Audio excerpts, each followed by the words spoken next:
Good afternoon, everyone. I welcome you all to the fifth day of our National Faculty Development Program on Entrepreneurship Development.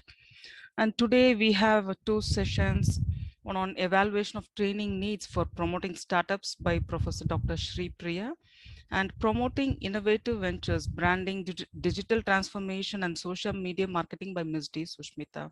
So the first session is by Professor Dr. Shipria. Professor Shripriya possesses more than 2 decades of experience as women entrepreneur and faculty at B School and a work towards consulting that continued throughout her career. She has held positions both in teaching and in industry. She has presented and published research articles and papers in renowned and refereed journals and has been instrumental in setting up entrepreneurial cell at many B schools and worked towards establishing MOU with international universities. She has organized and conducted training programs, management development programs, and FDPs for executives and employees in healthcare, education, and business. Currently, she is the proprietor of SP Trading Company at Tirupur district, Tamil Nadu, which is into knitwear trading. I now invite Professor Dr. Shripriya to deliver the session on evaluation of training needs for promoting startups.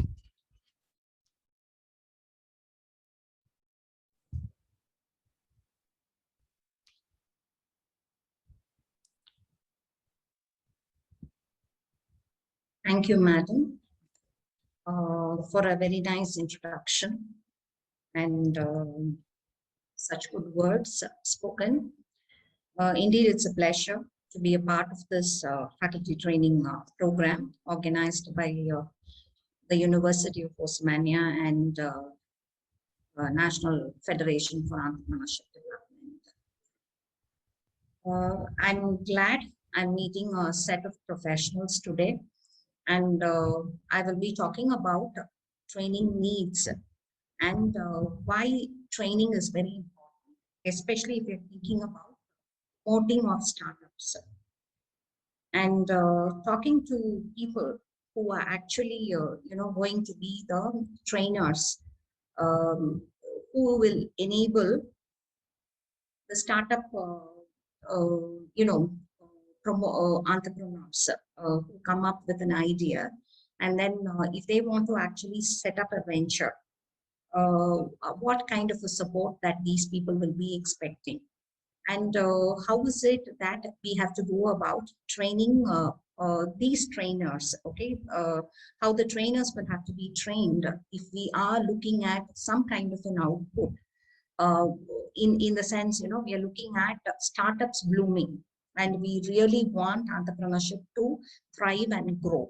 If that is our objective, what needs to be done is what we should be looking at today.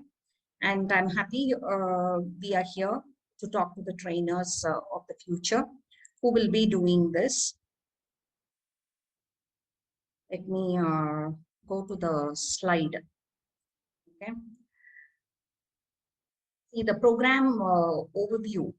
What I'm talking about is normally in training, you have a training management cycle. First is you go into a planning process. I hope the participants are quite aware and they know what type of training needs and assessments will have to be there to train the trainers in order to promote entrepreneurship. And the first phase of any training management is you need to have a planning, a thorough planning of what is the focus and your objective of your training, who are the trainers, what are their background, or what is the profile of these people, what type of training methods, and what has to be the content or methodology of training. And then how do we implement a training program that would lead to the result that we are looking at. This is something that we need to be doing. And this session, what we're going to be looking at is, we are basically going to be looking at the training need assessment and how do you go about doing this planning for training. All right. Now, I have just put this in a nutshell, okay? What do we do for training assessment? How do we go about training assessment? See, training assessment is all about what the trainer has to know in order to train and get the outcome of what we are aiming at. And let us understand, from this faculty development program, I do get the point that we are all in a different profession, wherein we are doing a profession of teaching, and we may be from different backgrounds. And then we are given a task as to how to we go and promote entrepreneurship amongst our student community, or in general. We can also do an entrepreneurship development to the public. Okay, and as teachers or as professors, as professionals, how do we go about this? Okay, it is not like if we have a group of 100 people in a class, sometimes it's very unlikely. Let me say a group of 50 people in a class, some five of them will be interested in pursuing something of their own, whereas the rest of the majority, 45, would not be interested to do entrepreneurship. And let us understand, entrepreneurship is not like, you just need the knowledge, skill, and the behavior, and then you can just go and set up some business venture. Now, talking about business ventures, there are two types of business ventures. Okay, one is we call it as a startup, and the other what we call it as business ventures. See, when we need to know the difference between these two. Okay, if we are going to provide training for promoting startups. Okay, now the basic difference between a startup and business venture is, a business venture is trading.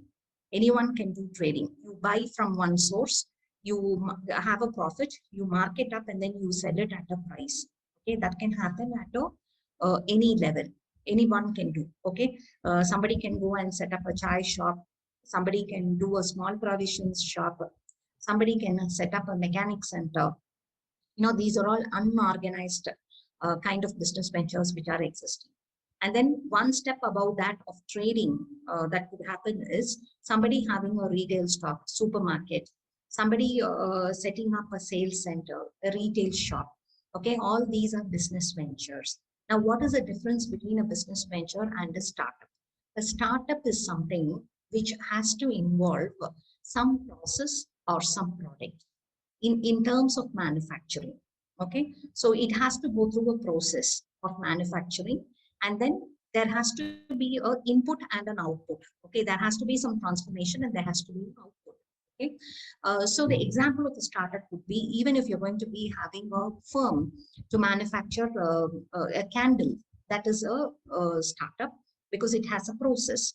Now, because it has a manufacturing process. Okay, and then it could be with technology. A startup could be without technology or with technology. Okay, when we are talking about a startup with technology, we are talking about the business venture or a startup having a process that involves technology, which means you need to have a production unit, either the assembly line or a segment wherein there is some kind of a production happening, some kind of a transformation happening. Then we call it a startup. Okay, now how do teachers working in different departments in a arts and science college or an engineering college will know about functioning of a whole organization?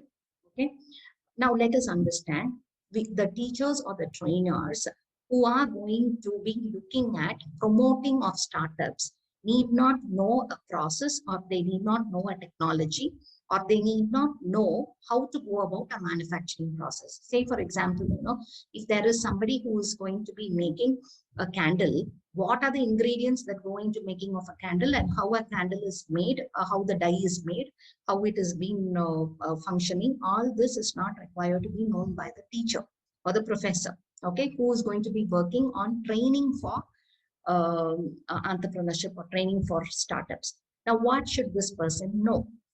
Okay, the person needs to know, the teacher or the faculty who is going to be handling a training session on entrepreneurship basically need to know how a person can choose entrepreneurship as a career. Okay, that is one important thing that you need to understand. What is it that it takes to set up a business venture or a startup?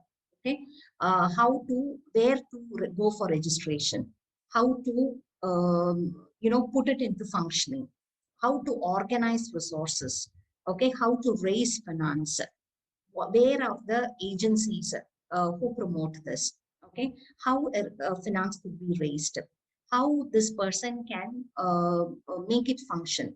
When do you say a business is viable? When do you say the business is not viable?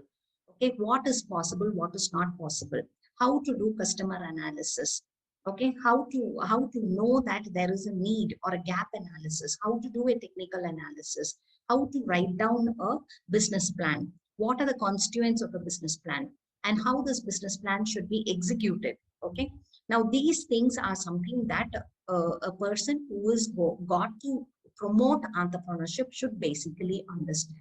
Okay, now we are looking at need analysis as a concept. Okay, I've just set the context until now for people to understand why training is required, why we need to be looking at training need assessment at this stage.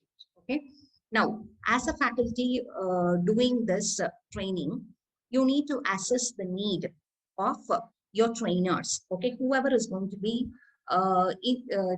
be trained, you need to do need assessment. Okay, now for need assessment, what do you do? Okay, we need to understand why these people will have to be trained. Okay, now let them be prospective entrepreneurs, or let them be some people aspiring to be entrepreneurs, or let them be students. Okay, so how do you do need assessment for this participant group for this training program? Okay, you need to make them know where they are today. Okay, if you just look at the picture, there are so many people standing down. Okay, there are a plethora of opportunities available, and these opportunities, when they are able to utilize it, okay, opportunities are represented as a ladder, and when these are used appropriately, these people can climb up the ladder. Okay, and this is where they need to go. Okay, now this we call it as a performance gap as to where you are and where you want to go. Okay, this is again called the need assessment or the gap analysis. Now here, when we understand the performance gap, okay, we understand the skill, we understand the knowledge level, and we understand the behavior level between what is now and what it needs to be in future. Okay, what is it happening now and what is it that it has to be in future? You actually assess the gap between these two, and then you try to map it.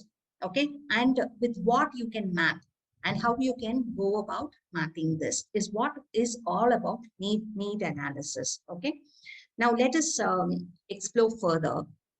Okay, so how should the instructional design process be for need analysis of the student community or the participants who need to do a startup promotion? How the need analysis will have to be? First of all, you need to analyze your set of participants. If you have 45 students, you just analyze how many of them require a job, okay, and how many of them would want to do entrepreneurship. Okay, what do you analyze for that?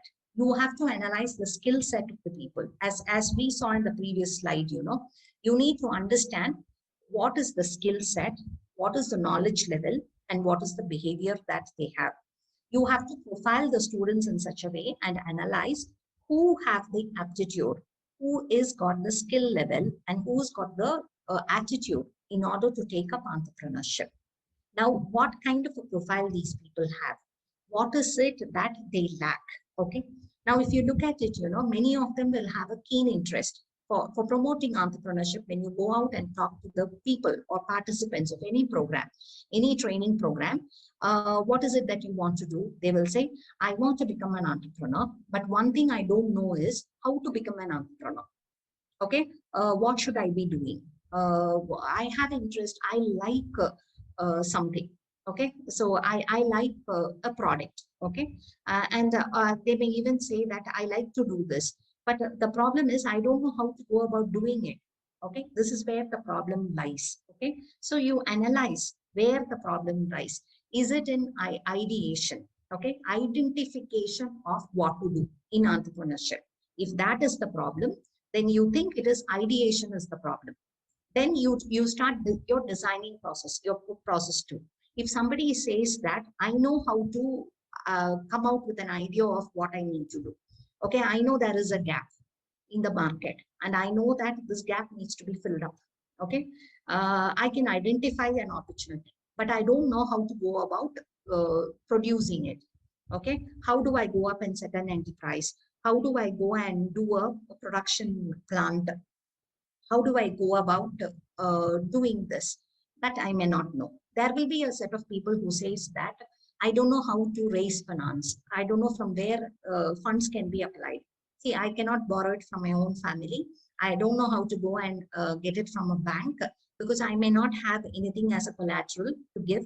I don't have an asset to give. So I don't know how I would go about it. Okay, maybe one person says that this is how you can do it, or this is the problem that they face. There will be others who says, I don't know how to market. Okay, I can do all this paka. I can do it, do the production. I can do, financing. I can raise capital. I can get people to work. I can manage people. I can influence a team to work, but then I don't know how to market. Can be somebody's problem. Okay, so you do an analysis, and then based on your analysis, you start designing your training program. Okay, that is the second step. Once you have designed, how do you go about designing a training program? Okay, whenever we do an FTP for entrepreneurship, you don't just make it a lecture oriented kind of an program, an MDP or something like that. It is not a lecture oriented method. We always try to inculcate talking to real time entrepreneurs and trying to understand what is the pain points, okay, customer pain points, and also the pain points of the entrepreneur. Okay, where all did you find it difficult? Was it easy to go and register your firm? Now, what happens after registering your firm? Okay, and then is there a commencement certificate that you got, and then you started your operations? When you just started your operation, what was your level of your output? And then how did you get people to work in your organization? And then you wanted to do some improvisations, you wanted money. How did you go about managing your stock? Okay, now how did you do inventory control? And from there, how did you start your marketing? How did you reach your customers? How did you manage your supply chain? So you need to know so many things about in a business, So from there, you put all these ingredients into the design, and then you try to throw light on what the person needs to know. And to promote startups, first of all, we need to allow people to ideate. Okay, we should allow, there is something called design thinking as a process. We need to allow design thinking to happen, and we should also allow people to come out with a process of ideation. That is, they think and identify an opportunity, and then they know to do what is gap analysis, and then they set up a business. Let me give you an example of a firm. Okay, I don't know how many of you have listened to different business models like this, but there is a business model of a company called Purple. Okay, this is very famous down here in Coimbatore. I don't know, in Hyderabad, you may have different modules or business models like that. If you know, you can as well share it with me. And I would be happy to interact with some of you, because I'm talking to an empty screen. And if the participants are willing, you can as well talk back. You can just switch over your mic, and then you can ask me some questions as well. Now, let me explain this business model to you. There is a company called Purple Ironing. Okay. Now, I say these were the people who have perfected it in the last 5 years. They are into existence in the last 5 years. This was a set of college students of a very famous college in Coimbatore who came together to start this startup. Okay, now again, the definition as per the government, for the first 10 years, it can still be called a startup, and then they can avail a lot of benefits. Okay, that is for your information. Now, this is a startup even after 5 years. That's why I'm using the word startup. And the business model of this Purple Ironing was, it is to iron clothes. Okay, and I'm sure all of us do the act of ironing clothes. Ironing clothes is something that we all do it at our house. Okay, can anyone tell me how is this ironing as a business? I would like to interact with you, please. And can you tell me how is this ironing is as a business at your place? How does it happen? Anyone? I'm sure you're all professors, but some of you can still interact.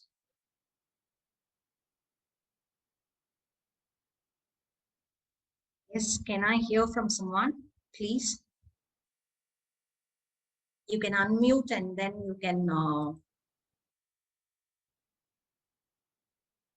let me know. Good afternoon, ma'am. Yeah, good afternoon. I'm so happy to hear a voice. Yes, may I know who is this speaking? My name is Padmavati, madam. Yes, Padmavati. Tell me what you have to say about ironing as a business. Ma'am, is it ironing of clothes only, ma'am? Ironing of clothes. Ironing of clothes. Ma'am, ma'am, first of all, I would like to collect the information. Those are in the ironing the clothes. I'll collect the total data and where their location. Then I'm going to take the help of website. I'll create an app and I'm going to invite the customers who are in required ironing the clothes before the day or before the week, so they can give the orders. So first, that's the first point. Second one, based on the location of the customers, I'll collect the customer's location. Whenever their location only, these people will be there. I'll connect to those people, ma'am. Wonderful. This is the idea. Yes, wonderful, Padmavati, and you made my work very easy because purple lining is exactly doing something like this, what you said. Okay, but let me explain. Thank you. That was very nice of you to have said that. See, this purple lining, yeah, thank you. And this purple lining did a survey. Okay, since these were students, they were staying in hostel. And always they found the difficulty in the person who will take their clothes to wash and iron. They come only once or twice in a week. Okay. And then they do some markings on the cloth. They take it to their place. They wash and they iron and come back and return it to the students. Sometimes, some clothes go missing. And then it is very erratic in demand and supply. Meaning to say, when they come, sometimes they say they ration and say only 10 cloths per student will be picked up. Okay, so it is demand and supply gets rationed. That was one problem. And the other problem is sometimes what happens is they pick up the cloth and go, and because there was a festival or there was something happening in the locality, the person who is to wash, or maybe it is rain, okay, the person who has taken the clothes to wash will never come back and return. Okay, and you will be waiting for your clothes, not knowing when it is going to be coming back to you. Okay, and for everything you pay a cost, but still the customer is not the king here. Okay, you are more dependent on the supplier here. Okay, so this is how the ironing as an unorganized business was operating. Okay, so customer pain points, understanding of customer pain points is very, very crucial to any entrepreneur. Okay, so this customer pain point assessment by the entrepreneur was made very precisely, and he created a model. The business model was such that he will have a technology used. Okay, so it becomes a startup as per the definition of the government. Okay, so he has a technology in place. He has a app wherein whenever you have a need for ironing, you can just download the app and you can send a message. The person will come to collect the clothes at your doorstep. Okay, they will have a specific bag, and then in the bag they will note down your details. Okay, so that your clothes don't go missing. Immediately you receive a message on your mobile which says this many clothes has been collected from you and this is the cost. Okay, so there is transparency in payment also. And here there is a small improvisation. The person had introduced prepaid and postpaid system. Okay, wherein you can deposit the money with them, and then you can choose a package. Okay, now this package is for 50 cloth, this is the rate. If you give 75, if you give 150, the rates are very different. Okay, so you get a choice and you also get a discount. The more the services that you're using, the more is the discount that you get. Okay, he's also got customer happy points. Okay, the more points you gain, you can reimburse the points also. So he has created a system wherein that gives more value to the customer. And then you can choose your time of pickup, and you can also choose your time of drop, because there will be some working men and women who will prefer it in a preferred time. So that also was encouraged by the person. And the clothes are picked up in a different bag, okay, which is numbered, and then so that there is no chance of any cloth going missing. It is delivered in a nice suitcase, okay, wherein this transit doesn't disturb your clothes. Okay, sometimes when it is ironed and when it is bought, sometimes during transit, there will be some kind of a disturbance. So that also doesn't happen here. Okay, all this was taken care. The customer pain points were carefully learned by the entrepreneur through an analysis, and then he saw to that this business model will have a perfect model that takes into account every customer pain point is being converted into what is a customer delight. Okay, now this business has become 100 crore business today in 5 years time. Okay, and they have also branched out, and they have also added more products into their product line. Say these people have included dry cleaning. They also have included, they have set up what is called wash houses, wherein you can go drop your clothes for wash. Okay, and this is more encouraged by working women and also bachelors and students who are staying on their own. So they just go and deposit their clothes there. Per kilo is given at a rate. Okay, so they take it up and they wash it, they iron it, and then they give it back to you for a price. Okay, so these type of services are included here. Now, why am I explaining this in detail is I'm talking to you about a business model. Okay, now this business model, making of a business model, trying to assist entrepreneurs to identify the gap. Okay, the gap I'm talking is the gap between what is already available as a service in the market or a product in the market, and what the customer expectation is about the need or want, and then what is left unsatisfied by any other players, okay, competitors, players in the market in that particular segment. Okay, that is what is called gap analysis. This gap analysis sometimes is very crucial, that has to be done for any kind of a startup. Identifying the gap itself is a big thing.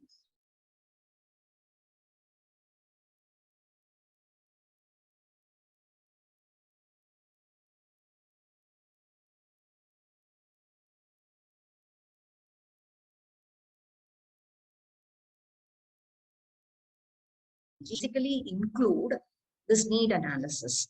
Okay, and this designing of a training program for setting up of a startup, it is very, very important, based on analysis. And then you develop, implement whatever is your program, that what you have done. You will develop it to the level and expectation of your customers. And then customers here are your participants of your training program.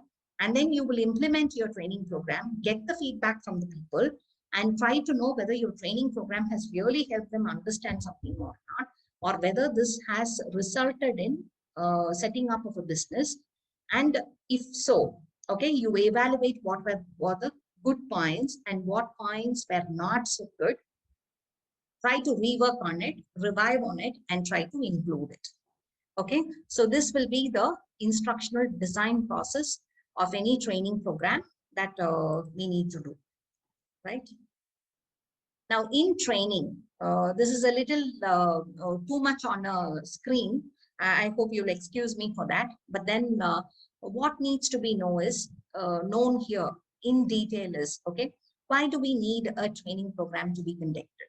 Okay, what is the reason? Here, the reason is very clear, that we need to promote startups. Okay, so that is the need. Why do we need to promote a startup? Is the next question. Okay, we need to promote startups because when we do an analysis among the student community, since we are all teachers, in a student community in a class of 50 or 60, you do a kind of an analysis or a kind of a data collection you do, how many of you want to become entrepreneurs? Some 4 or 5. In that, some 2 or 3 will tell you, my father is already doing this business, so I want to take over my father's business. Okay. What is it that you want to do? Are you going to set up a new business? You ask them, people don't come forward. Everybody wants a job, and everybody wants a job in an IT company, and everybody wants a salary of not less than 45,000 or 50,000, and they want a nice title. Okay. And I keep asking many of the participants, if everybody wants to go to a job, who will start a company? Okay. There has to be companies if these many people need to have jobs. Okay. For this balance, we need to have entrepreneurs. So how do we nurture entrepreneurs is a big question. Okay. Now, why you are wanting a training program is because we need entrepreneurs. Okay. There should be somebody who also sets up some business, who offers employment to others. Now, how do we encourage that? See, these data will have to be talked over and again to the student, and we need to motivate the student to start taking up entrepreneurship ventures. We need to say it's okay. In the beginning, you will have to undergo some kind of a trouble, but then once you have crossed that phase of first 5 years, okay, and then if you have charted the growth path, it is more easy, and it is more a hand holding kind of an exercise that we do in entrepreneurship development. It is not like, we go and teach somebody how to do research. You do hands-on research on SPSS training, and then at the end of it, you have learned some skills, so go ahead and apply those skills. It is not so. Entrepreneurship cannot be done like that. Okay. No one can come and say, go set up a business, and you can't give him the idea of the business, and then you can't run his business for him, and then you can't employ people for him, and you can't make it a success. Okay. So it has to be from within. Okay. So that within part of it, the internalization part of it, we need to identify and propel that part of that in entrepreneurship. So this why part is very, very important in need assessment. Okay. And then who? Okay. Who are the ones who's getting involved in training? I happen to attend a training program conducted by DIC. And we have here something called an industry body called Odisha.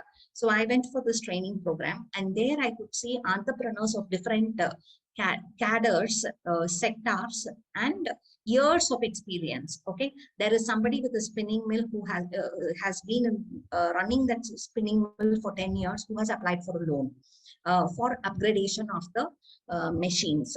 Okay, there was one lady who wanted to stand on her own feet, and she wouldn't want to go to an employment.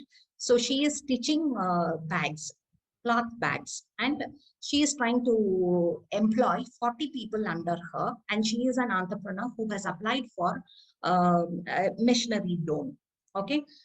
So I also found a person, an IT person, who has left his job and he wanted to enter organic farming. And he was talking about, you have different type of farming methodologies these days. Okay. And he was talking about a high-tech farming where he will have soluble nutrients and all that used for farming. And then he only had a small piece of land, and then he wanted to grow orchids, and he wanted to have fruit horticulture, or fruit plants, trees. And then he wanted to have better yield, and he wanted to do some kind of a marketing. Now, if you look at it, who will be attending your training programs is people from different varied backgrounds and then varied needs. And they will be looking at different things. So it is very impossible for one faculty or one person to know everything. So you need to understand how to connect these people, how to network and connect these people so that entrepreneurship can be promoted there. Okay, now how would you do that? Okay, the needs are very different, and how would you go about it is through networking. Okay, so you need to have a lot of people on your board from different walks of life, so that you can call the apt person and connect with the apt person. Okay, so networking becomes very, very crucial if you need to have an entrepreneurship development happening. Okay, and then what? Okay, what is it that we want to give? Very clearly, there are some pain points in setting up of business. First is the idea itself. Okay, I'm coming from a typical background and I don't even have an idea what I need to be doing, but I know that I can't be going for a job, so I need to do something. So what do I do? To such people, we need to counsel. We need to find out what are their strengths, what are they good at, and then we need to propose certain areas where they can be working. But then, believe me, they have to work. We cannot be working for them. But the idea has to, the ideation process of thinking itself. We have courses on design thinking and ideation. Okay, such people should be trained on those aspects so that they start knowing. And then is manufacturing, prototyping, incubation, putting them through a process of developing a product, and all that also, you know, we need to be channelizing all that. So this what part of it. And sometimes it is like, you know, I don't have money, I don't know who will give me money, but then everything is paka, but then I don't know where to go in for money. So these people you need to channelize and put them to the right people to apply for a loan. Or these days, you know, types of investment have become so complex and easy, both. Okay, complex in the sense, you know, venture funding, angel funding, crowdfunding and all have started. Okay, how these funding comes and how these funds are serviced, debts are being serviced, again, is a big thing in the market today. And in some cases, all these angel funding and venture funding people slowly take over the business also is happening. So it has become complex in one way, easy in one way, because crowdfunding helps you access to many type of finance. Okay, so we should know what's happening in the market, and we need to give that what part of it in our training so that people know what to do. Okay, the knowledge part of it, the knowledge content will have to be given to people. And then when, okay, you need to find out how training programs can be effective. Okay, I would say finding a right time for a training program and trying what kind of a training also is very important. Okay, the time part of it, I think that also is something that we need to keep in mind, whether it's hands-on training, whether it is going to the field and doing some kind of a research and analysis about that particular industry, hand holding people to do better, doing some kind of a consulting. All these are some options that as trainers we can look into. 5 steps of training assessment. I think most of our faculty members would know this and understand, but then it's a kind of, you know, like a regrouping of thoughts in this area. Okay, the first step in training assessment is identifying the problem or needs. Okay, I think we have seen in elaborate how to go about understanding pain points of the customers, now trying to know what is the type of a training that a person is looking out for. Okay, sometimes this mandatory training programs that is happening from DIC and other bodies, you know, for allotment of funds, they give a 21-day training program. Okay, the person may know everything, have a pakka business plan, and he may be already implementing that business, but he will sit through the program and he will undergo the program because he need to apply for funds. Only after giving a certificate saying that I have attended such a training program, he will be allowed to apply for a loan. Okay, so these type of people will be attending such training programs. Okay, so that is one. Anybody wants to convey some of your viewpoints? Enas Khan, I can see your audio unmuted. Sir, would you like to say something? हमारे head में है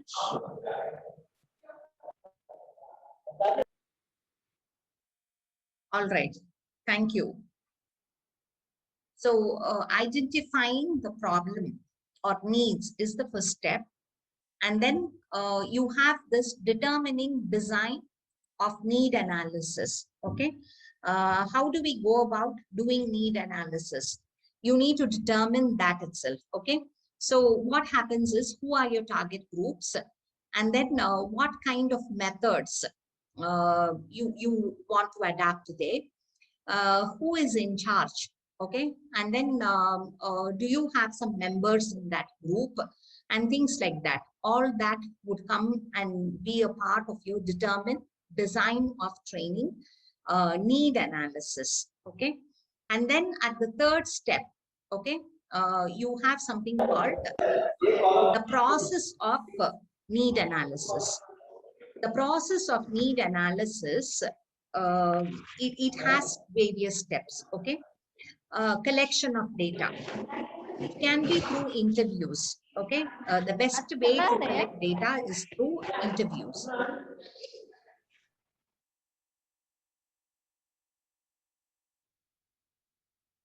Okay, I was just waiting for the background noise.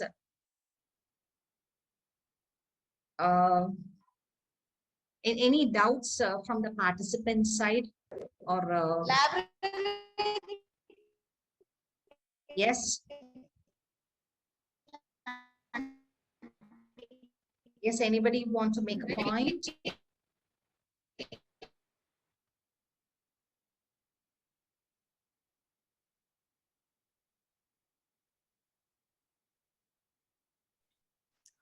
Professor Shipria, I think you can continue with the PPT. You can ask the queries. I mean, the participants can share their queries later fine. at the end. I had a difficulty with the noise coming from no, one of because the participants. we had to unmute because you were asking questions, right? That's why I had unmuted. Now I'll mute everyone. At the end of the PPT, I will unmute everyone. Okay. All right. Fine. Yeah. Thank you. All right. So let me go with this collection of data. Okay. Here you can collect data regarding the training need analysis through interviews. Okay, I think interview is the best method because you get to see the person in on face-to-face or online, and then you can actually probe what is the pain point, and then you can understand what is the need. Okay, that's the best method, but it is again got some advantages and disadvantages because it may be costly sometimes when they have to travel, and then the time spent. Okay, and how do you squeeze it with the number of participants and other difficulties that you may have at one end. Okay, so that is one. And next is, as we all know, sending up a Google form or sending up, questionnaires and surveys in order to collect opinion from these people. That also could be a method. And then observing of people. Observation is also one good thing for understanding training need. Okay, so you go to a firm and then you understand these people were not able to implement certain things because they were not aware of it. Okay, when you actually go to the industry, you understand it. I don't know how many of you have industry exposure. See, I run a firm and we have a knitwear unit. And then you have what is called, what we learn in operations management from an MBA degree is going to talk about line balancing. Okay, we learn it in operations management. Many of us will think line balancing is some Greek or Latin. Okay, and they will have a formula and they will talk about work study, talk about time study, motion study, etc. But then when you actually go into a firm and you see, all these are scientifically done. Okay, machine one is laid at one level, and after using of that machine, it moves to the next machine. The process starts with machine one and it goes to the machine two, and then we calculate what is ideal time. Okay, and even we make provisions of waste collection, cleaning in between, maintenance of the machine in between, and then we also calculate what is called running time of the machine. And then we try to see if there was idle man hour. Okay, for process A to complete, especially on an assembly line, process A, B to complete, and then it comes to the table of C. And if C is going to take a little more time, okay, until he passes over to the D person, what does the D person do? When we start an order. Okay, so how will his idle time be managed? All this in an industry, it becomes very, very important. And these things directly have a say on our profits. Okay, because it's man hours spent, and then it is cost of production, and then how it increases or decreases depends upon how we manage your line balancing. Okay, this may look very simple on a paper, But then in practice, all these things are very, very important that we take on. Okay, now when we talk about observe people at work, it may be like, what is there to sit and observe a person at work? See, you go and see the assembly line, okay, and you see how the line balancing is done and how the idle time is being managed there. And then how human resources are managed as per their time of work and idle time. And then how an output is got, okay, and how the production is, effectiveness and efficiency of production is calculated. And you see productivity. And then how it is, the productivity is getting translated into how much is the money that you're going to spend on cost and how much is the revenue that you're going to go.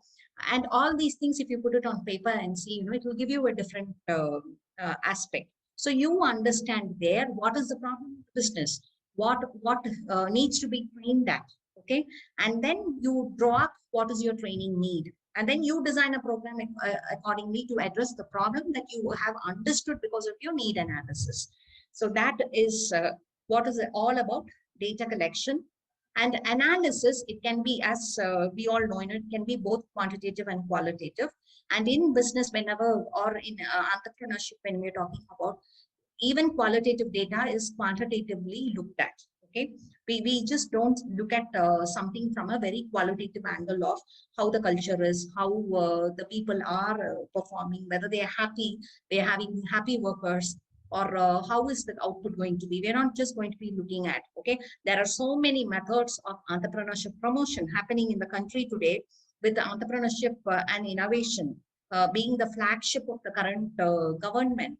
And there are a lot of policies which is going in favor of that. Okay, in spite of that, we need a lot of startups to happen if we need to have self sufficiency and self dependency. Okay, so that in mind, it draws us to what is quantitative and qualitative analysis. Okay, and we do a lot of analysis to find out the need that is existing. Okay, and then we design our program in order to see to that the training is being imparted to the people. And then, of course, we have preparation. Okay, you float a feedback form, and then you see what kind of a training will be more efficient. And then it is a cycle.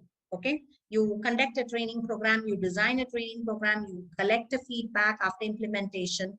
And then the feedback, you feed it up to the first cycle, you treat it as a need analysis, and the loop is complete. And then you again improvise on your need, and then you start your designing, and then you have to flow with your training need assessment. Okay. Well, let us understand, is training important? Okay. There will be second parts about it. Okay. If somebody is going to ask you, why is it that we need to have a training on startups, okay, promoting startups? Why is it important? I think I have covered that. I have touched upon it. Training is important because for any startup, you need to have what is called an ecosystem. Okay, we are talking about an ecosystem. And how do we go about this ecosystem for startups? Okay, only through training. Okay, now who all needs to be trained? Bankers will have to be trained. Okay, faculty of colleges and schools will have to be trained. Students will have to be trained. The citizens in general will have to be trained. Government bodies have to be trained, because all of them are stakeholders in this process of promoting startups. Okay, so training becomes pertinent and very important from that point of view. Okay, so that is about training the trainers. What if you did nothing? Okay, instead of training, we don't do training at all. What happens? Definitely, there is research which shows training has a very positive impact on what needs to be achieved. Let's go back to the first slide of where you are and where you want to be. Okay, now this gap, if it has to be bridged, you need to have a training program done. Okay, so that is one. How big is it? Quantify if possible. Okay, how big is this training, and can you quantify it if possible? See, training need not be big. big in the sense, if you do a 1-month training program, that's very wonderful. And if you do a degree course in it, it is wonderful. It is not so. Okay. The quantity of that is how often and how cyclical, depending on the need. Again, the need arises from how you can impart knowledge, skill, and attitude. Okay. The objective of the training program, whether it can be done in just a half-a-day training, or whether it needs a hands-on training, or whether it needs a reinforcement after 6 months, or the result can be analyzed only after 2 years. So you understand the scope of your training, you understand your objective of your training, and then decide how your program will have to be designed. Okay. Who cares? Okay. If startups don't come about in a country, okay, it cannot be so. All of us, it's a responsibility for all the stakeholders to understand that startups are promoted in a country because it leads to self-dependency. If it leads to, like, if we want 45 people in a classroom to be placed, we need at least 5 people out of that population to set up industry, so that these people can find employment. Okay, for this balance, again, we need the training program. And who cares is all the stakeholders. Okay, so training is important at that point. Okay, is the cost of the discrepancy high enough and that it seems worth pursuing a solution? Okay, if there is a gap, if there is a need that says that here there is a dearth, okay, and we need to support this problem with that of a training program. Now, what happens? Many a times, the result, what you get out of a training program is many-fold rather than not having a training program. I think most of you who have done training analysis or data analytics in training, you may have understood that training always has very positive benefits. Okay. Now, the stakeholders, who are the stakeholders? As I have listed out to you, the public or the citizens, the participants, the teaching community, and then you have trade bodies who are interested in promotion of their trade. And you also have the government or the financial institutions who offer a supportive role for entrepreneurship or startups. Okay, all these people become stakeholders. Now, for need analysis, we are going back to the point of training need analysis. We are trying to understand the need, the perspective of all these stakeholders. What do they require? Okay, what is it that they want to do to promote these entrepreneurship ventures? And we learn from them, we derive it from them, and we create a training program after having meetings with the steering group. And who is the steering group? All the stakeholders who are involved in the process of promoting startups of in a place or a community. Okay, so that becomes the steering group. And relevant bodies are industry bodies. See, if you have textiles, you have a textile body. You have an IT, you have some body. Okay, the IT industry head. And they have a confederation, they have a trade body. So all these type of things are taken into consideration, and all these people are involved in discussions, and then they come out with the gap analysis, and they say that this gap, if it has to be set right, these type of training programs will have to be done. The same has happened because of deficiency, or trying to enhance, rather than looking at it as a deficiency, we can also look at as identifying and enhancing the skills of the people. That is how, National Skill Development Corporation started working towards skill development in India in the past few decades. Okay. And people, discussions with stakeholders operating in employment services, placement agencies. Okay. So they have the best people to give you the need analysis. Even in colleges, I think most of us undergo the same thing. You have your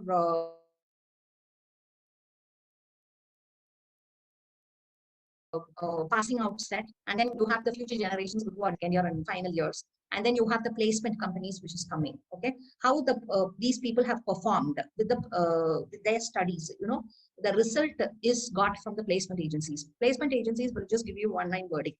See, your students are good, they're well trained, They have all these qualities, which is very positive, or they're very clear and saying that, see, none of these students fit the bill because our expectations are at a different level and these people are not trained at that level.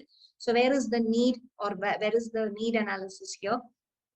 There is an expectation of the industry and there is your students who have been transformed or molded by you. So the output versus the expectation. You do an analysis of both, you get your need analysis. Okay. So this is what happens in organizations also. When it comes to promotion of startups. Okay. So you know what is the expectation and what is the existing one. And then you try to match it. Okay. So need analysis happens at that level. Okay, to purely give you some kind of an input or insight into why startups, the why part of the need analysis, I would like to show you this. Okay, so entrepreneurship is something that doesn't happen just by a person. Okay, if you really look at entrepreneurs, not many of them have been educated. Not many of them went even to schools, but then they have ended up making very big startup ventures. Okay, if you look at it, the race is very vast for some people. Okay, now given this situation, how do we understand somebody is worth doing an entrepreneurship venture and why somebody is not? Okay, entrepreneurship is always propelled by a culture. Okay, culture in a society. In India, the organized sector, we have heard a lot of stories. Somebody who started with a small grocery shop, and then in 20 years time they have grown to be somebody very great. Okay, somebody who started off in a cycle, somebody who started off at a petrol bunk then becomes a refinery owner. Okay, you have the Dhirubhai Ambani story that goes, and you have the Narayana Murthy story that goes. Like this, we can start counting how many stories have gone behind these entrepreneurs who all started with nothing but then ended with something great. Okay, so the culture of a place itself plays a role of a promotion of entrepreneurship. Okay, that is one. Next is economic infrastructure. Okay, availability, how ease of doing business. Okay, we have a scale or a global entrepreneurship monitor which says India ranks at a level in ease of doing business. I hope if someone knows, you can tell me what level we are under ease of doing business. We have climbed many steps in that ranking because today, it is a single window system.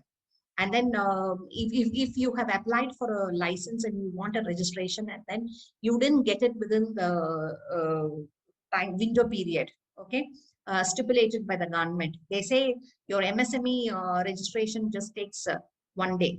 Okay, and some of them have even told me in 1 hour they got a registration done. Okay, so I don't know how many of you have your own experiences of that. If something like that happens, it is great for the country because there is economic infrastructure. Okay, there are good airways, waterways, there are good transport system, good bridges built so that, the time in transit, whether it is cargo, the road transport, and well connectivity between different cities. Okay, if somebody, I'm able to do, Amazon is able to do online business. Somebody sitting in the remote village is using an app on Amazon and choosing a product, and it reaches the person in 7 days time. It's a great infrastructure. Okay, great supply chain infrastructure that is happening. Okay, so that is about economic infrastructure. And then education, the rate of education in the environment, that again leads to propels startups. Okay, education should promote. So entrepreneurship as a field, nowadays there is a talk from the government that they need to start teaching entrepreneurship from school so that they end up taking up their own venture. They need to be encouraged to do something on their own. Okay, so that again is one. And then the demography. Okay, some kind of ethnic groups, subsects are all entrepreneurial in nature. Okay, because through generations these people have done that kind of a jobs. So slowly that needs to be trickling down, and then anyone can become an entrepreneur, and then it's an equal opportunity player. The demographics again, cannot dominate for always, and then there has to be an equitable distribution of wealth, and then people will have to come out of what it is. So this is the base, and then you have an entrepreneurial opportunity and you have an entrepreneurial capacity. These two words are very different. Okay, entrepreneurial opportunity is what is available in the market. Okay, COVID has taught this COVID situation. I was writing a case for Springer. Okay, and we have done some case analysis through a project which we are doing with Kingston University. Now, when we were doing this case, we came across 32 different entrepreneurs across the country. And one thing that we were asking them is, what did you do during COVID? Okay, and these people are from different sectors. Okay, some are from pharmaceutical, some are from, organic personal care product manufacturing, some are from metal manufacturing. We even have interviewed some bakeries. Most of these people said during the COVID period, other than when there was lockdown announced, that is full lockdown, which was announced between March to June or July, okay, where 100% lockdown was announced. Apart from that time, all other times, their business has grown by 200%. Okay, the varying degree of proposition is from 150% to 200 to 210%. The entrepreneurs are saying their business has grown. And this is not the fact which I am saying. I am, the government data is also talking. The GST rate at which the people have paid GST, that has also increased during this period. So what is the indication? The business was doing well post-COVID. Okay, if that can be a deduction theory of your research methodology could be applied here, you can deduce and say, oh, so because of this, we can say that the business was doing good. So the business was doing good, the entrepreneur himself tells us. Okay, so there is an opportunity available in the environment is one thing. Entrepreneurial capacity is another thing. Okay, whether you are in a position, whether your entrepreneurs are in a position to tap the opportunity that is available in the market is totally a different thing. Okay, so when these two things, along with the foundations, what we are talking, if they come together, it provides you with a level of entrepreneurial activity, and then it leads to what is called an economic growth. So this global entrepreneurship monitor, what we call as GEM, this will have to be spoken to, and we need to talk about this to people. Okay, I think this is something that has to be synthesized by any trainer that is doing it. Okay, and all right, startup influences. I think this is again something that I thought I can share with you. Okay, not everybody, as I told you, can become an entrepreneur. So who can become an entrepreneur? Somebody who's got the personal characteristics. Okay, so you can do a trait analysis among the group that you have, along with your need analysis, to understand whether the family, whether the person has got that trait of becoming an entrepreneur. Okay, now what are some of the personal character traits? Okay, need for there are a lot of questions available on the web, and most of us know that also. So you can use one of those questions to assess that.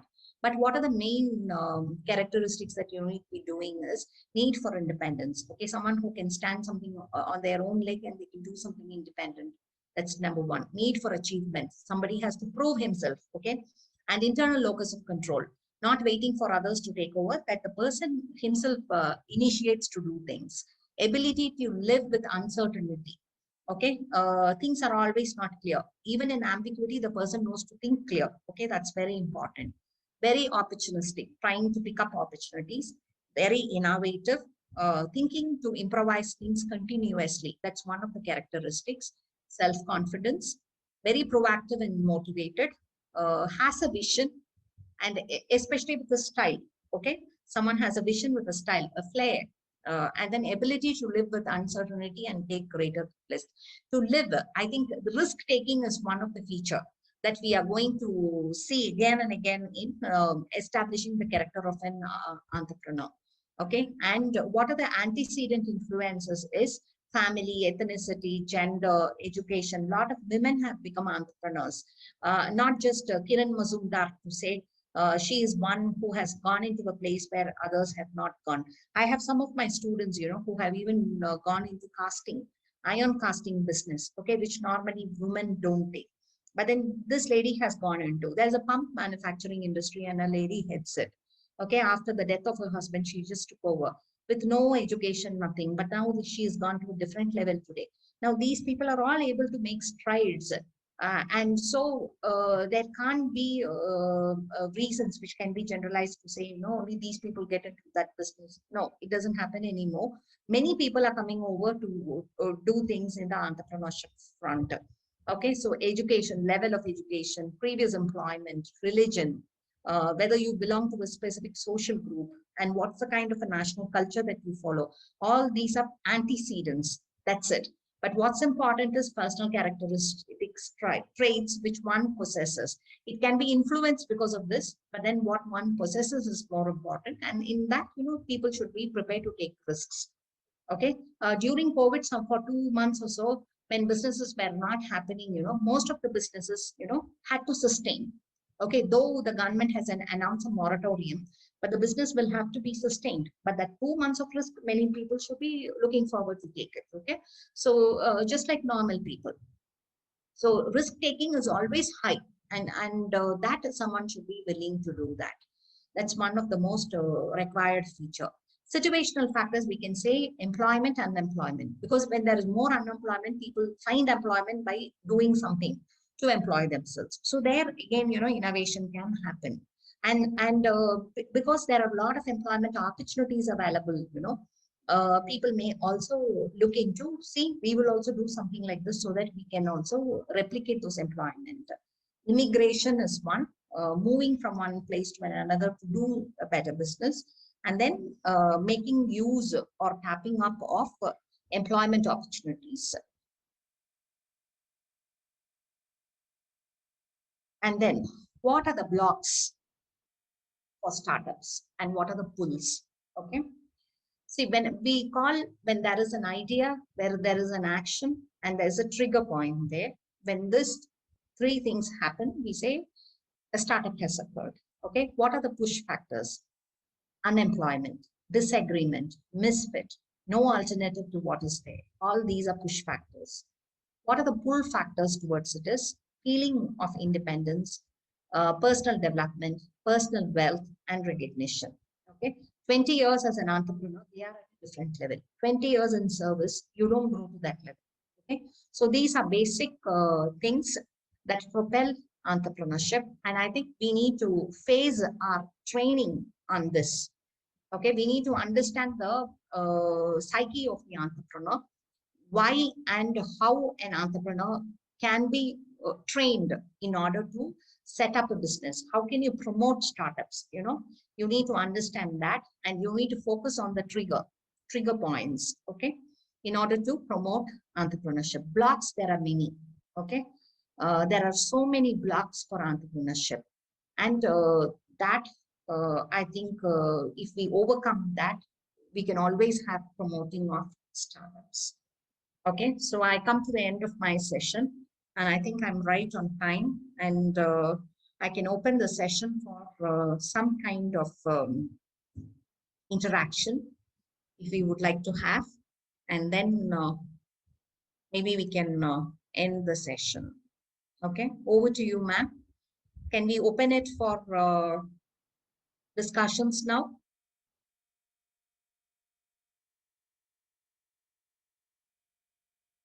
Yes.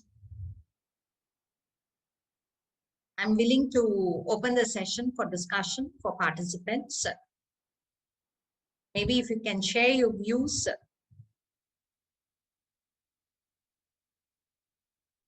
Or any kind of clarifications, maybe we can call it a day. Yes. I think Padmavati was there to interact. Anything else? Somebody is using the chat. Yes. Yeah, thank you, sir.